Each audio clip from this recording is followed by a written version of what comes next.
Señal directa.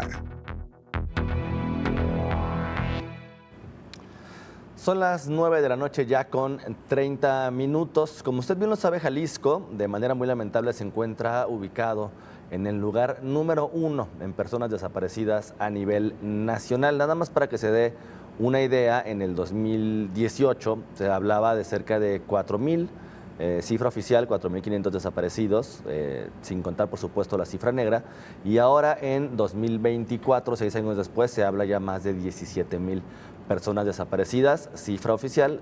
Insisto, la cifra negra pues se podría incrementar muchísimo más. Pero no solamente eso, sino que el mes de julio se rompió el récord de personas desaparecidas. Van 72 cuerpos además extraídos de 15 fosas clandestinas. De esto vamos a platicar esta noche con la doctora Carmen Chinas, coordinadora del Comité de Análisis en materia de desaparición de personas. Doctora Carmen Chinas, ¿cómo está? Buenas noches.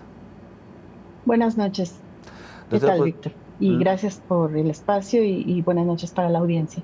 Doctora, pues lo que hemos visto y lo que hemos platicado ya en varias ocasiones y durante varios años, usted y yo, es este incremento acelerado que se ha venido dando en el estado de Jalisco en cuanto al tema de desaparición de personas y el discurso de las autoridades que administración tras administración sigue siendo el mismo, un asunto, un discurso que termina revictimizando o criminalizando a las víctimas, a las personas.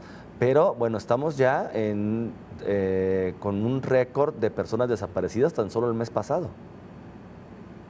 Sí, es una situación compleja y preocupante porque justo como señalas, es un contexto en donde se ha presentado esta problemática de manera continuada. O sea, no ha habido hasta hoy una estrategia clara de atención, de prevención, un plan de mediano o de largo plazo para evitar que esto siga sucediendo en nuestro estado. Y bueno, hay momentos de crisis como el que señalas del mes de julio, en donde se incrementa la cantidad de personas desaparecidas de manera alarmante. También la situación de las fosas clandestinas, que ha situado a Jalisco en los primeros lugares nacionales de cantidad de cuerpos recuperados de las fosas, en El Salto, en Tlajomulco. Y por otro lado, como comité universitario hemos denunciado varias irregularidades. Por ejemplo, ahorita diría dos. Una, que el registro estatal de personas desaparecidas tardó mucho en implementarse, rebasó por casi 2 años lo que la ley marcaba como pauta para iniciar a funcionar. Finalmente funciona, pero hay poca transparencia en el manejo de la información y los datos. Justo hay una cifra que podría ser el doble de desapariciones en razón de que no todos se denuncian o no todo está registrado. Y otra situación que ha denunciado el comité es que hay una dilación de la emisión de las cédulas o fichas de búsqueda por parte de la Comisión Estatal. Es decir, si hay la desaparición y el reporte de una persona el día de hoy, la cédula o ficha de búsqueda puede tardar una semana, 15 días, cuando se supone que esta es como la herramienta inmediata para la difusión de que una persona está desaparecida y pedir ayuda a las instituciones y a la ciudadanía para su pronta localización. Es una herramienta fundamental contar con la cédula y la ficha de búsqueda, porque en la desesperación de la localización, muchas familias ponen la foto de su ser querido, su nombre, sus generales, y luego ponen su número de teléfono particular, y entonces empiezan las extorsiones, les llaman, les dicen que su ser querido está con ellos, que depositen dinero, y no es así. Y por eso la cédula o ficha de búsqueda es tan importante, porque a partir de esa información institucional es que se puede movilizar a la ciudadanía para solicitar apoyo, pero esto se retrasa sin necesidad. Entonces vemos una y otra vez que se culpa a la víctima, que se revictimiza, que se minimiza el problema, que no les dan una atención inmediata. Hay reportes que van las familias y les dicen, bueno, es que quizás se fue por su cuenta, espere. Me ha tocado asesorar y todavía les dicen que esperen 24, 48, 72 horas, lo cual no es así. O sea, una denuncia de desaparición, el reporte debe tomarse de inmediato, pero aún hay autoridades que le piden a las personas esperar, lo cual es totalmente incorrecto y violenta las disposiciones y el propio protocolo establecido. Es decir, que hay muchas irregularidades todavía en la atención de las autoridades respecto de los reportes de la desaparición de las personas, en la emisión de las cédulas y, por supuesto, en la investigación y búsqueda en campo. Que además, doctora, el Sistema de Información sobre Víctimas de Desaparición, el SISOBIT, hablando justamente de esta plataforma, pues maneja grandes sesgos en cuanto al tema de, porque siguen hablando de persona no localizada, persona desaparecida, que todavía con diferentes términos que según la ley ya no deberían estarse aplicando, pero además también nos ha dado una falta de actualización evidente y un discurso que ha venido permeando las autoridades en esta administración específicamente, donde ven como un logro justamente la localización de fosas clandestinas, cuando pues usted y yo y la gran mayoría de las personas sabemos que la gran mayoría de las fosas clandestinas han sido más bien localizadas por colectivos de buscadores, por denuncias anónimas, no por realmente un trabajo de búsqueda por parte de las autoridades. Sí, hay otra situación preocupante porque Jalisco dejó de alimentar la base de datos federal o el Registro Nacional de Desapariciones. Si tú buscas ahorita en ese portal, no aparece información de Jalisco, como si no hubiera desapariciones, y esto impide pues también trazar estrategias nacionales. Pero en el sentido de las fosas y la localización sin vida, Jalisco duplica la media nacional de personas localizadas sin vida, es decir, que Jalisco hay el doble de posibilidad de localizar a alguien sin vida que respecto de la media nacional. Jalisco también tiene una crisis en materia forense. Hay casi 5,000 cuerpos sin identificar y bueno, el calvario que padecen las familias es también una situación por demás dramática.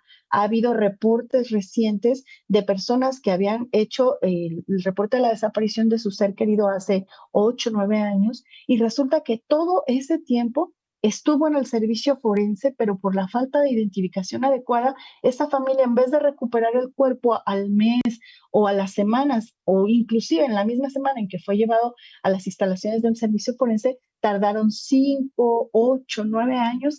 Yo no puedo imaginar el dolor de estarle buscando todo ese tiempo y después percatarte de que había estado ahí desde un principio y las autoridades no te notificaron o no hicieron la confronta genética. Ese calvario, tanto de la búsqueda en vida como en búsqueda forense, se ha convertido en una tragedia para muchas familias y es lamentable que las autoridades ni siquiera reconozcan que es un grave problema social y que con este discurso de vamos bien, vamos avanzando, los datos no mienten, las cifras van a la baja, pues no se reconoce la problemática en su dimensión y por tanto no hay estrategias de atención. Si no reconozco que hay un problema, pues no voy a efectuar las acciones necesarias para atenderle.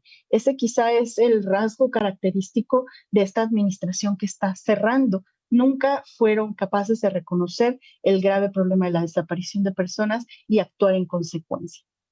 Una doble o hasta tercera revictimización, doctora, porque como usted bien lo dice, primero la falta de reacción de la autoridad para buscar inmediatamente a estas personas que son reportadas como desaparecidas y luego cuando son localizadas sin vida, el tiempo que puede pasar, incluso años, para ser identificadas y ser entregadas a sus familiares. Y yo le preguntaría, doctora, ¿qué pasaría si los familiares, principalmente las madres, no se hubieran organizado en estas cuadrillas de búsqueda? Si tendríamos este nivel de recuperación de cuerpos que hoy por hoy tenemos.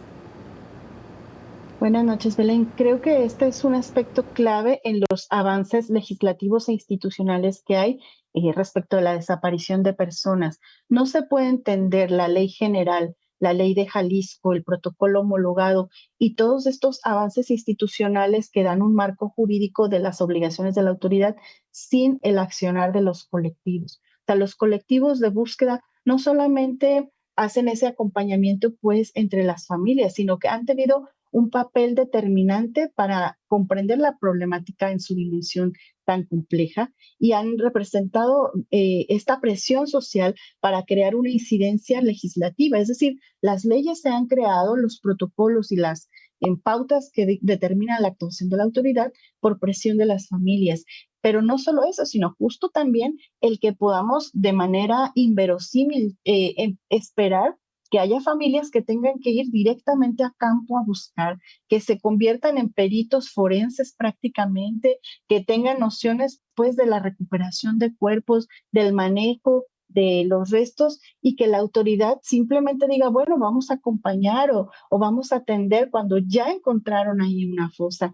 Esto que hacen las familias, tanto del acompañamiento psicosocial, la asesoría jurídica, la búsqueda en CEMEFO, la creación de leyes e instancias y la búsqueda en campo, la búsqueda forense, creo que debería ser una lección para la autoridad en el sentido de que si un grupo de familiares sin mayor formación en términos de criminología o ciencia forense o jurídica pueden accionar todos estos trabajos de acompañamiento, pues la autoridad debería tener como muy claro, ¿no? Lo que debe de hacer, porque las familias están dando la pauta. Creo que como sociedad, mucho de estos avances se los debemos justo a la labor de las familias y merecen nuestra solidaridad, empatía y reconocimiento, porque no es solo por sus hijos y familiares, sino también hacen acciones con todo esto que realizan de prevención y sensibilización para entender la complejidad de un problema que puede afectar a cualquier persona en nuestro estado. Claro, doctora, ustedes que han dado seguimiento puntual a esta problemática de los desaparecidos en Jalisco, recientemente, hablo recientemente, digamos de unos meses para acá, hemos observado algo que nos llama la atención respecto a a las personas que son reportadas como desaparecidas. Algunas de ellas, afortunadamente, regresan con vida después de unos días de estar desaparecidos. Esto se ha repetido en algunos casos, al menos se han hecho públicos. Desconozco si antes ocurría y no se hacía público, pero en los últimos meses se ha hecho público. ¿Qué han sabido ustedes en torno a esta situación, doctora? Una de las situaciones que como comité también hemos señalado es que cuando se localiza una persona, y que eso es lo deseable, o sea, que se localice y regrese a casa, no hay continuidad en la investigación. Digamos, como pareciera que el asunto es localizarle, se localiza, vuelve a casa y ya no hay continuidad. O sea, ya no sabemos quién perpetró el delito, bajo qué circunstancias. Y no me refiero a nosotros como sociedad, sino la fiscalía y la policía investigadora no hacen un cierre de todos estos procesos de personas que probablemente fueron privadas de su libertad y se liberaron bajo condiciones de amenazas a su familia, a ellos mismos, y por tanto la familia pues ya no da más información porque puede estar en riesgo su integridad. Pero no hay una continuidad de los casos, vamos, no hay una investigación. Y esto puede verse en la cantidad de sentencias que hay por el delito de desaparición de personas, tanto cometido por particulares como desaparición forzada. Si llegamos casi a 16,000, 17,000 desapariciones en Jalisco, la cantidad de sentencias por ese delito es mínima. Es decir, que no hay procesos de investigación penal en contra de los responsables y este elemento también perpetúa la impunidad con que se comete porque es un delito la desaparición de personas. Sí, cuando además también, doctora, lo que hemos visto en los últimos tiempos es estas ofertas de trabajo, sobre todo en jóvenes, a call centers o a cualquier otro tipo de trabajos de este tipo, que las autoridades, el mismo fiscal, incluso con estos dos estudiantes de la universidad que afortunadamente regresaron con vida a su casa hace un par de días, que habían sido presuntamente convocados por una oferta laboral, el fiscal digamos, en el discurso quita un poco ese problema diciendo, bueno, igual cayeron una vez en eso y bueno, pues es como si fuera un asunto mínimo y tampoco están, me parece, habiendo una investigación real de la cantidad de situaciones que se dan de este tipo y de fraudes que se dan también, por ejemplo, en Puerto Vallarta con el tema de los tiempos compartidos, con el tema de los jóvenes que tienen trabajando y que también se ha descubierto en desaparición en condiciones justamente con ese tipo de problemáticas. Es algo que también las autoridades no están mencionando y no lo visibilizan tal como un problema. Es que son formas de reclutamiento para trabajo forzado y ese es uno de los rasgos de la desaparición en México del tiempo actual, que ya no estamos hablando de desapariciones vinculadas principalmente a motivos político-ideológicos, como sucedió en la década de los 60 o los 70. Ahora hablamos de las desapariciones bajo un contexto de criminalidad y que están sirviendo como esta estrategia de infundir sí miedo a la población y demás, pero sobre todo una de las hipótesis más fuertes pues tiene que ver con la trata de personas, ya sea varones para el trabajo forzado y las mujeres trata con fines de comercio sexual, este es un eje que tendría que investigarse, tendría que hacerse un diagnóstico respecto de si esta es la razón principal por la cual están sucediendo las desapariciones y en función de ese diagnóstico, pues trazar las estrategias preventivas de sensibilización e información hacia la población y alertar sobre todo a la juventud para que tenga cuidado en este tipo de ofertas de empleo que parecen ser muy atractivas, pero que han sido en muchos de los casos como la manera en que se hace esta cooptación, ¿no? Los jóvenes buscan trabajo como cualquier persona que tiene necesidad de un ingreso y resulta que eso solo es un gancho para atraerlos y privarlos de su libertad. Esta situación debería estar en investigación, pero no se hace. Justamente lo que le quería comentar también, doctora, hay prácticamente información cero por parte de las autoridades en cuanto al tema de trata de personas, explotación sexual y también el tema de explotación sexual infantil aquí en Jalisco. Sí, bueno, casos que hemos acompañado, por lo menos en lo personal, son jóvenes, adolescentes que han sido privadas de la libertad, las han recluido en centros de trata, les liberan o ellas logran comunicar con su familia o se escapan y ya no hay un seguimiento a la investigación. O sea, lo que hay a veces es acompañamiento psicológico y la familia, por supuesto, con el hecho de que su hija y su conocida haya vuelto a casa, pues con eso hacen un cierre, pero no hay una continuidad en donde se le dé seguimiento a esta situación que enfrentó. A veces sí hay un acompañamiento psicológico, pero nada más.